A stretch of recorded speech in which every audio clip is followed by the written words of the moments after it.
Welcome back, my friend. Before you do anything else today, I want you to pause right where you are. If you clicked on this video, some part of you is looking for a shift, a change, a break-in of something that has held on too long. I believe you were led here for exactly that reason.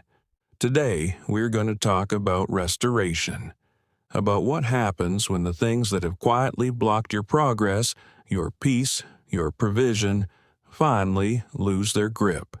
This is the shepherd's call, and today we declare that what has been stuck is about to move. Let's begin with a passage that has carried people through their darkest and most uncertain seasons for thousands of years. Whoever dwells in the shelter of the Most High will rest in the shadow of the Almighty. I will say of the Lord, He is my refuge and my fortress, my God in whom I trust. He will cover you with His feathers, and under His wings you will find refuge. His faithfulness will be your shield. You will not fear the terror of night, nor the arrow that flies by day. 1,000 may fall at your side, 10,000 at your right hand, but it will not come near you. For He will command His angels concerning you, to guard you in all your ways. And alongside it, words just as familiar, just as steady. The Lord is my shepherd. I lack nothing. He makes me lie down in green pastures. He leads me beside quiet waters. He restores my soul. Even though I walk through the darkest valley, I will fear no evil, for you are with me. You prepare a table before me in the presence of my enemies. Surely goodness and mercy will follow me all the days of my life. I want you to notice one word sitting quietly in the middle of that passage. Restores. He restores my soul. Not repairs slightly, not patches over. Restores. Brings back to what it was always meant to be. That is the word I want us to sit with today, because so many of us are walking around with something in our lives that feels less like it needs fixing and more like it needs restoring. Something that used to work and now doesn't. Something that used to flow easily and now feels stuck at every turn. Maybe you know exactly what that thing is for you. A dream that used to feel close and now feels far away.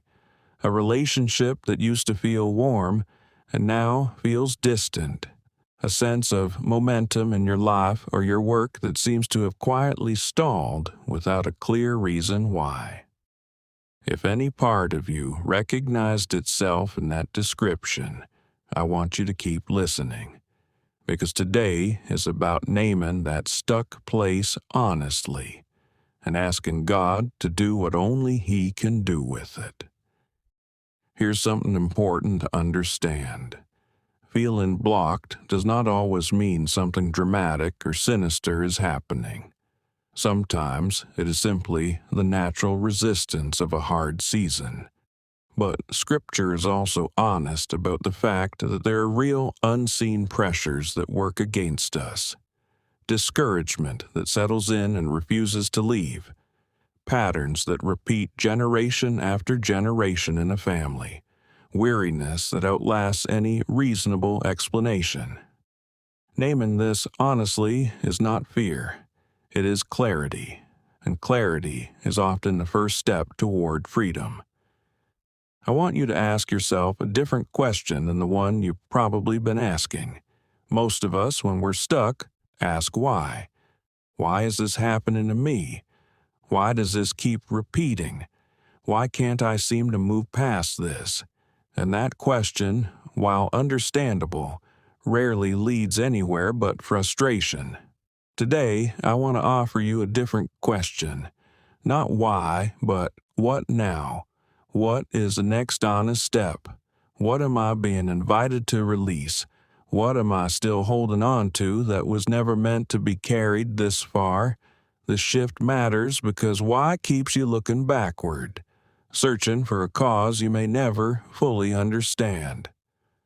what now turns you to face forward, toward the God who restores, rather than backward toward the wound that started it all?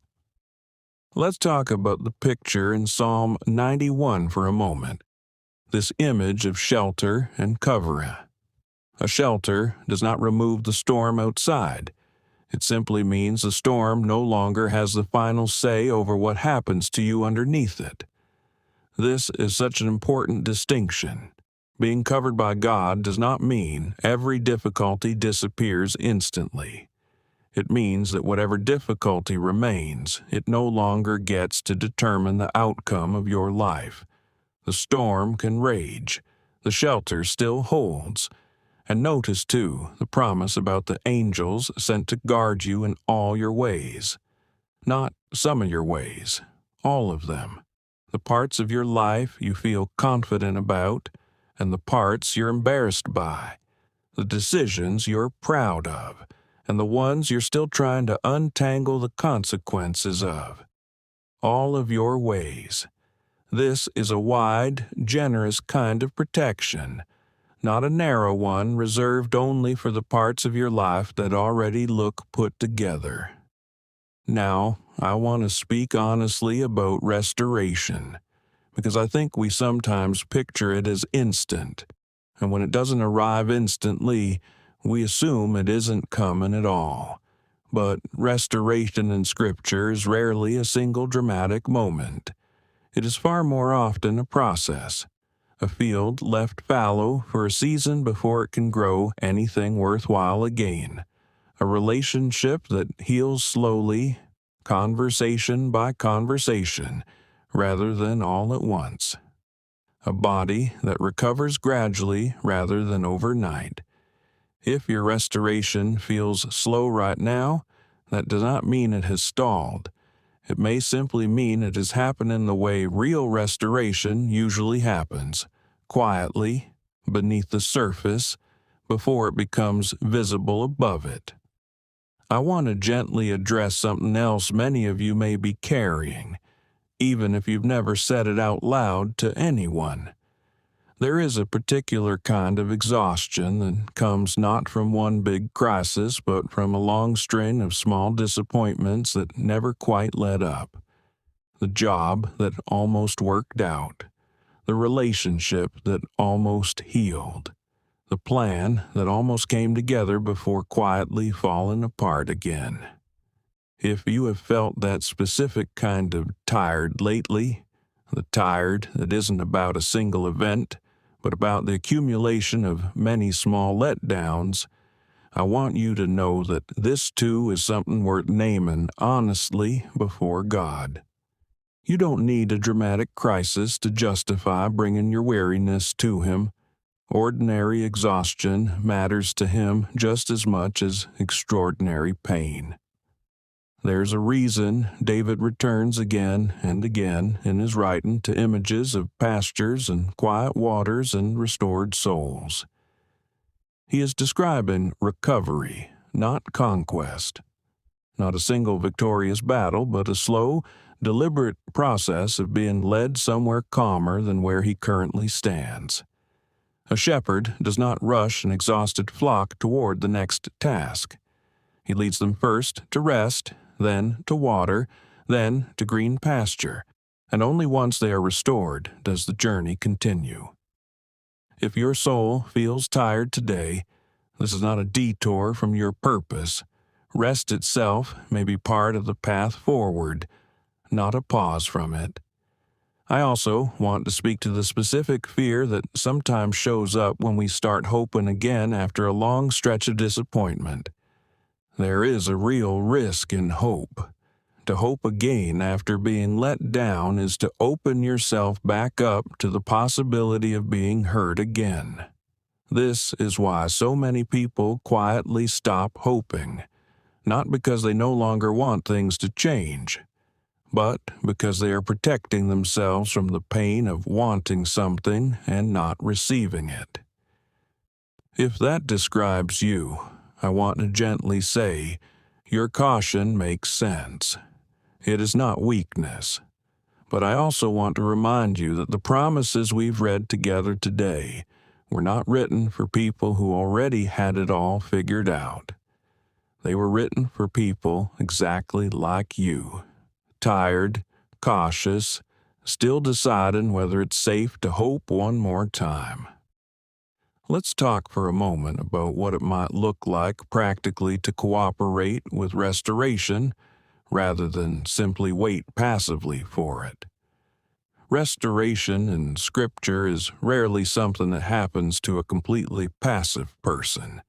It usually involves some small step of participation, naming the situation honestly, like we did a few minutes ago, releasing something that needs to be released, whether that's a grudge, an old expectation, or a version of your life you had planned but that never came to be. Allowing yourself to rest instead of pushing through exhaustion out of habit. None of these steps are the restoration itself. God does that part, but they are often the soil restoration grows in. There's one more thing worth saying before we pray. Something about the doors so many of us are waiting to see open. It's easy to picture restoration as a single closed door finally swinging wide, dramatic and sudden. But more often, what actually happens looks quieter than that. A small opportunity you almost dismissed, a conversation you almost avoided, a decision to try again in an area you'd quietly given up on. Restoration rarely announces itself with fanfare. It tends to arrive disguised as an ordinary next step, easy to miss if you're only watching for something bigger. Part of walking in faith is staying awake to those small openings, rather than waiting only for the obvious ones. I also want to say something to anyone who feels like they've prayed about this exact stuck place before, more than once, and nothing seemed to change. Repetition in prayer is not a sign of weak faith or unanswered requests being ignored. Even in Scripture, we see people returning to the same request again and again, not because God wasn't listening the first time, but because persistence itself is part of how faith deepens. If this is not the first time you've brought this particular burden before God, that does not disqualify today's prayer. It may simply mean today is one more layer in a process that has already been underway longer than you realized. Before we move into prayer, I want to invite you to do one small, honest thing. In your mind, or out loud if you're able, name the one area of your life that feels most stuck right now. Don't rush past this. Don't pick something safe or vague. Name the real thing. A finance situation, a relationship, a health concern, a dream you've quietly given up on. Whatever it is, bring it with you into this next moment, because a prayer prayed over something specific tends to land somewhere far deeper than a prayer prayed over something vague. Let's pray together now. Lord, we come before you grateful that you are a God who restores, not just repairs, but restores fully to what things were always meant to be. Thank you for being our refuge and our shelter, not distant, but close, not indifferent, but actively watching over every part of our lives. For the one who has felt stuck for longer than they can explain, we ask you to move in whatever has quietly settled into their life and refused to shift. Where there has been discouragement that outlasts any reasonable cause, lift it now. Where there has been a pattern repeating without a clear reason, break its hold gently but completely. Lord, cover the areas we named just now, whatever they were, with your shelter. Let the storm around them lose its final say. Let your presence be the thing that determines the outcome, not the difficulty itself. Restore what has felt worn down. Restore relationships that have grown distant. Restore hope that has quietly faded. Restore the parts of us that have grown tired of waiting for things to change. We don't ask for a shortcut around the process of restoration, but we do ask for the strength to keep walking through it with our eyes open and our hearts still soft. Send your covering over our homes, our decisions, our finances, our health, and our relationships. Let peace settle where there has been unrest. Let clarity settle where there has been confusion.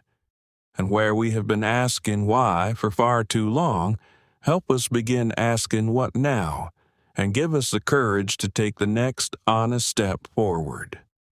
We thank you that your goodness and mercy do not chase behind us reluctantly, but follow us faithfully every day, whether we notice them yet or not. In the name of Jesus, we pray. Amen. I want to gently remind you, this prayer is not a replacement for wise counsel, medical care, or the practical steps your situation may still require. Faith and wisdom were always meant to walk side by side.